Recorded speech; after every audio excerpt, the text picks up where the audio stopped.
Welcome to Not Milk Never Milk. Subscribe if you're lactose intolerant. You start by ensuring you have an account that can run a terminal. This matters because permissions affect commands. Next, open the built-in terminal app from Applications or press Ctrl plus Alt plus T for most distributions. This shortcut saves time. If you use a different desktop, search for Terminal or Console. Make sure to note the environment so later commands behave predictably. Once done, you'll be at a shell prompt ready to enter commands. You can open additional consoles when a GUI is unavailable, so press Ctrl plus Alt plus F3 through F6 to reach a virtual TTY. Log in with your username and password.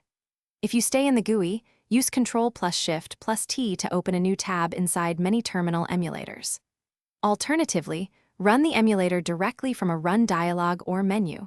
Type GNOME Terminal, Console, or XFCE for Terminal. This creates, you finish by running basic checks: ls to list files, pwd to print the working directory, and whoami to confirm your user. Echo $shell shows which shell you're in. If the terminal fails to open, use a virtual TTY to run psaux grep terminal and inspect errors.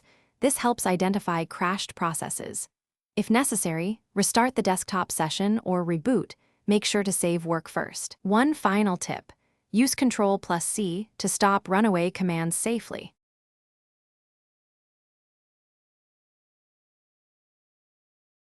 Thanks for watching. If this was helpful, leave a like and consider subscribing. See you next time.